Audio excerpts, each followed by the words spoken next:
Welcome to our channel. ఈరోజు మనతో పాటు ఉన్నారండి హోమియోపీషియన్ డాక్టర్ రామకృష్ణ గారు. సార్తో ఈరోజు మనం ఎందుకున్నామంటే మహిళల్లో ఎక్కువగా మనం చూస్తూ ఉన్నాం థైరాయిడ్ ప్రాబ్లం. ఈ ప్రాబ్లం వచ్చిందంటే చాలామందికి ఇన్ఫెర్టిలిటీ అంటే పిల్లలు పుట్టకపోవడం జరగడము, అట్ ద సేమ్ టైం చాలామంది లావ్ అవుతూ ఉంటారు. బట్ అలాంటి వాళ్ళందరికీ హోమియోపతిలో చాలా బెస్ట్ మెడిసిన్ ఉంది. ఈ ప్రాబ్లం నుంచి మనం చాలా ఈజీగా బయటపడవచ్చు అంటున్నారు. అది ఎలానో సార్ ద్వారానే తెలుసుకుందాం. నమస్తే సార్. నమస్తే సార్. సార్, హోమియోపతి థైరాయిడ్ ప్రాబ్లంకి చక్కటి సొల్యూషన్ దొరుకుతుంది అని చెప్పేసి చెప్తున్నారు. ఎలా అసలు థైరాయిడ్ ప్రాబ్లం ఎందుకు వస్తుంది మహిళల్లో ఎక్కువగా? సార్, థైరాయిడ్ రావడానికి చాలా ముఖ్యమైన కారణం ఏంటంటే స్ట్రెస్. ఎప్పుడైతే స్ట్రెస్ పెరుగుతుందో బాడీలో ఆటోమేటిక్గా మనకి ఏమవుతుంది, హార్మోనల్ ఇంబ్యాలెన్స్ డెవలప్ అవుతుంది. హార్మోనల్ ఇంబ్యాలెన్స్ డెవలప్ అయితే ఏమవుతుంది, మెటబాలిజం డిస్టర్బ్ అవుతుంది. మెటబాలిజం డిస్టర్బ్ అయితే ఏమవుతుంది, థైరాయిడ్ ఫ్లక్చుయేషన్స్ వస్తాయి. థైరాయిడ్లో T3 కానీ T4 కానీ TSH కానీ ఈ 3 హార్మోనల్ ఇంబ్యాలెన్స్ అవుతాయి. థైరాయిడ్లో 2 టైప్స్ ఉన్నాయి. ఒకటి ఏంటి హైపోథైరాయిడిజం, ఇంకొకటి హైపర్ థైరాయిడిజం. TSH లెవెల్స్ ఎప్పుడైతే ఎక్కువ అవుతాయో దాన్ని హైపోథైరాయిడిజం అంటారు. ఇప్పుడు T4 లెవెల్స్ డిస్టర్బ్ అయితే దాన్ని హైపర్ థైరాయిడిజం అంటారు. ఇంకొకటి స్ట్రెస్ ఎప్పుడు పెరుగుతుంది, మనిషికి స్ట్రెస్ ఎప్పుడు పెరుగుతుంది అని అంటే ఎప్పుడైనా మనము ఏదైనా పని చేద్దాం అనుకుంటున్నాము, ఎవరికైనా ఏమైనా చెప్పాలనుకుంటున్నాము, చెప్పలేకపోతున్నాము. ఇప్పుడు ఆఫీస్లో వర్క్ చేస్తారు, IT కంపెనీస్లో వర్క్ చేస్తారు, లేకపోతే ఏ ప్లేస్లో అయినా సరే మనం వర్క్ చేసినప్పుడు మనకి ఏదైనా పని చేస్తున్నాము, అందరూ ఏం చేస్తారు, మీరే ఈ పని చేయండి, మీరే ఈ పని చేయండి అని ఒక 100 ఫైళ్ళు తెచ్చి పెడతారు. మనము నో అని చెప్పలేము, మొహమాటము, సిగ్గు, బిడియము. దీని ద్వారా ఏమవుతుంది, మనకు ఆటోమేటిక్గా నో అని చెప్పలేము కాబట్టి మనం పని ఎక్కువ చేయాల్సి వస్తుంది, కాబట్టి స్ట్రెస్ పెరుగుతుంది. ఇంకొకటి, లేకపోతే మనం చేయొద్దు అనుకున్న పని కాకుండా వేరే ఏదైనా విషయాలు ఇంకేమన్నా ఆఫీస్లో మనకి వేరే ఎటువంటివైనా సమస్యలు ఎదురైనప్పుడు ఏమవుతుంది, స్ట్రెస్ అవుతుంది. స్ట్రెస్ పెరిగితే ఏమవుతుంది, శరీరంలో కార్టిజాల్ లెవెల్స్ పెరుగుతాయి. ఎప్పుడైతే కార్టిజాల్ లెవెల్స్ పెరుగుతాయో, కార్టిజాల్ అనేది ఏంటి, సాడ్ హార్మోన్. హ్యాపీ హార్మోన్స్ తగ్గిపోతాయి. హ్యాపీ హార్మోన్స్ అంటే ఏంటి, సెరోటోనిన్, డోపమైన్, నారెఫ్రిన్, ఇట్లాంటి హ్యాపీ హార్మోన్స్ తగ్గిపోతాయి, సాడ్ హార్మోన్స్ పెరుగుతాయి. అప్పుడు ఏమవుతుంది, మెటబాలిజం డిస్టర్బ్ అవుతుంది. మెటబాలిజం డిస్టర్బ్ అయితే ఏమవుతుంది, అప్పుడు థైరాయిడ్ గ్లాండ్ డిస్టర్బ్ అవుతుంది. థైరాయిడ్ గ్లాండ్ డిస్టర్బ్ అయితే ఏమవుతుంది, ఈ T3 T4 TSH అనేటివి డిస్టర్బ్ అవుతాయి. ఇప్పుడు డిస్టర్బ్ అయితే ఆటోమేటిక్గా ఏమవుతుంది, మెటబాలిజం డిస్టర్బ్ అయిపోతుంది. థైరాయిడ్ వస్తుంది. థైరాయిడ్ వచ్చిందనా లేదా అని ఎలా తెలుస్తుంది మనకి, థైరాయిడ్ సిమ్టమ్స్ ఏంటి, సైన్స్ ఏంటి. ఇప్పుడు థైరాయిడ్ ఉన్న వాళ్ళు వెయిట్ గెయిన్ అవుతారు, హెయిర్ ఫాల్ ఉంటుంది, స్కిన్ డ్రైనెస్ ఉంటుంది, తర్వాత పెదాలు ఎండుకుపోతాయి, తర్వాత నాలుక మందం అవుతుంది, గ్యాస్ట్రిక్ ప్రాబ్లం వస్తుంది, ఇండైజెషన్ డెవలప్ అవుతుంది, డైజెస్టివ్ డిజార్డర్స్ డెవలప్ అయిపోతాయి, బర్పింగ్స్ అంటే మనకు తేన్పులు రావడము, ఇలాంటివన్నీ అయిపోతాయి. అన్వాంటెడ్ ఫ్యాట్ డెవలప్ అయిపోతుంది. ఇంకా మహిళల్లో అయితే మనం PCOD డెవలప్ అవుతుంది. PCOD డెవలప్ అయితే ఏమవుతుంది, మెన్స్ట్రల్ ఇర్రెగ్యులారిటీస్ వస్తాయి, అమెనోరియా అంటారు, పీరియడ్స్ రావు. దాని తర్వాత ఇది డెవలప్ అయినాక ఏమవుతుంది, హిర్సుటిజం డెవలప్ అవుతుంది. హిర్సుటిజం అంటే ఏంటి, అన్వాంటెడ్ హెయిర్ గ్రోత్. మనకి ఎక్కడైతే హెయిర్ రావద్దో అక్కడ హెయిర్ వస్తుంది, వాయిస్లో చేంజ్ వస్తుంది, ఇవన్నీ డెవలప్ అయిపోతాయి. మెల్లిమెల్లిగా మనము ఉబకాయం పెరుగుతుంది. ఉబకాయం పెరిగితే ఏమవుతుంది, వెయిట్ గెయిన్ అయిపోతుంది. వెయిట్ గెయిన్ తర్వాత ఏమవుతుంది, మనకి మెల్లిమెల్లిగా ఆయాసం డెవలప్ అయిపోతుంది. ఒక్క థైరాయిడ్ ఉంటే శరీరంలో ప్రతి ఒక్క భాగం, స్కిన్ ఎఫెక్ట్ అయిపోతుంది, హెయిర్ ఎఫెక్ట్ అయిపోతుంది, ఐస్ ఎఫెక్ట్ అయిపోతుంది, థ్రోట్ ఎఫెక్ట్ అయిపోతుంది, ప్రతి ఒక్క ఆర్గాను ప్రతిదీ డిస్టర్బెన్స్ డెవలప్ అవుతుంది. మనము స్ట్రెస్ అవుతుంది, డిసీజ్ వస్తుందని ప్రతి ఒక్కరు చెప్తారు. స్ట్రెస్ తగ్గించుకోవాలని చెప్తారు. స్ట్రెస్ ఎలా తగ్గించుకోవాలి, స్ట్రెస్ తగ్గించుకోవాలంటే 3 కారణాలు సార్. ఇంకొకటి, ఓన్లీ మెడిసిన్ వాడడం వల్ల థైరాయిడ్ తగ్గుతుందా అని అంటే మనం రోజు యోగా చేయాలి, ప్రాణాయామ చేయాలి, కపాలపాతి చేయాలి, డైట్ మంచిగా తీసుకోవాలి. రాత్రి 2 గంటలకు తినేసి 12 గంటలకు జొమాటోలో ఆర్డర్ పెట్టేసి వెయిట్ తగ్గాలి అంటే ఎవరు తగ్గరు.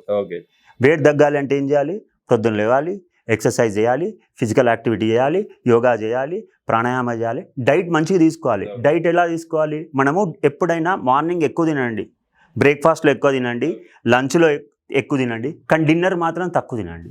సార్, ఫుడ్ కానీ ఇన్ కేసు మీరు తినాలి అని చెప్పేసి ఇలా అంటున్నారు, ఎలాంటి ఫుడ్ తీసుకోవాలి ఒకవేళ హార్మోన్ ఇంబ్యాలెన్స్ అవ్వకుండా ఉండాలి? ఎలాంటి ఫుడ్ తీసుకోవాలి అని అంటే ఫస్ట్ ఎలాంటి తీసుకోవద్దు చెప్తాను, తర్వాత ఎలాంటి మైదా ఫుడ్ ఉంది సార్, బర్గర్ తింటా, పిజ్జా తింటా, లేకపోతే హాట్ డాగ్స్ తింటా, లేకపోతే పఫ్ఫులు తింటా, ఇలాంటివి తింటా, లేకపోతే నూడిల్స్ తింటా, ప్యాకెట్ ఫుడ్ తింటా, లేస్ తింటా, బింగోస్ తింటా, ఇలాంటివి తింటే కంపల్సరీ వెయిట్ లాస్ అనేది జరగదు, హార్మోనల్ ఇంబ్యాలెన్స్ డెవలప్ అవుతుంది, వెయిట్ గెయిన్ డెవలప్.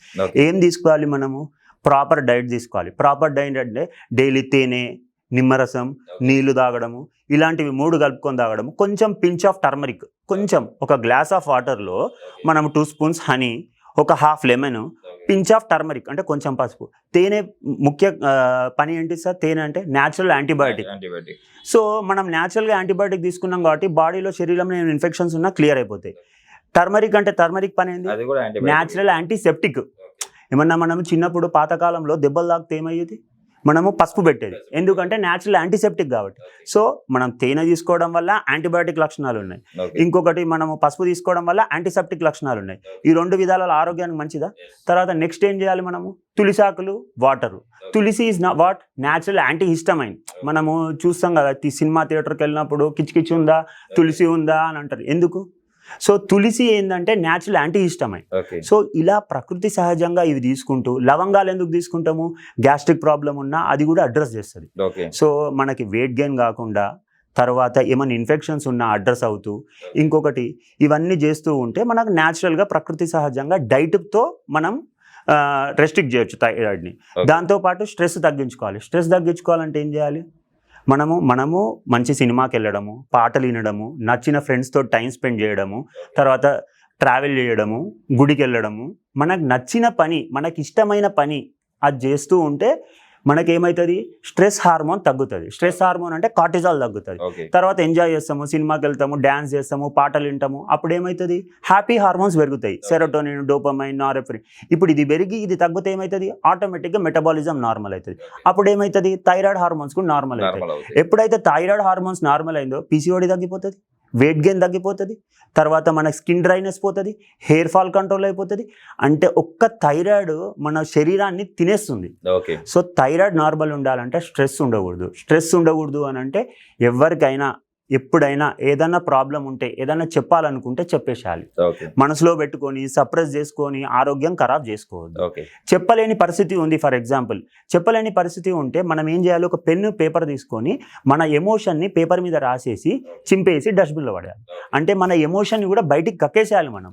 సో ఎమోషన్ని లోపల పెట్టుకొని ప్రెషర్ పెంచుకుంటే ఆటోమేటిక్గా మనం ఏమవుతుంది? వెయిట్ గెయిన్ అయిపోతుంది. సో ఈ విధంగా స్ట్రెస్ తగ్గించుకోవాలి, డైట్ ప్రాపర్గా తీసుకోవాలి.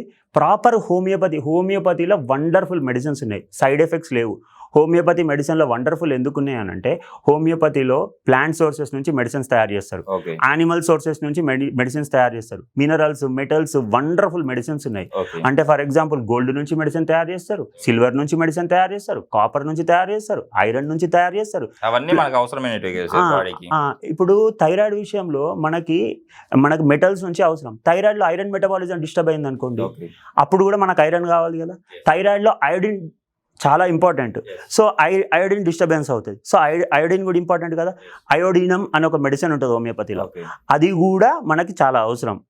ఐరన్ నుంచి ఫెర్రమ్ అని ఒక మెడిసిన్ ఉంటుంది. సెలీనియం కూడా మనకి థైరాయిడ్లో చాలా ఇంపార్టెంట్. ఈ మినరల్స్ అన్నిటితో తయారు చేసిన మందులు ఉంటాయి. సో ఈ విధంగా మనము థైరాయిడ్కి proper diet, yoga, pranayama, medicine ఇవన్నీ తీసుకుంటే మనము థైరాయిడ్ని ఖచ్చితంగా కంట్రోల్ చేయొచ్చు. నిజంగా సార్, ఈరోజు మన థైరాయిడ్ ప్రాబ్లం వల్ల మనం ఎలాంటి సమస్యలు ఫేస్ చేస్తామో అవి తగ్గించుకోవాలంటే మనం ఏం చేయాలి, హోమియోపతి మెడిసిన్ ఎలాంటి మెడిసిన్ తీసుకోవాలి, ఎలాంటి డైట్ తీసుకోవాలి, చాలా చక్కగా వివరించారు సార్. Thank you sir.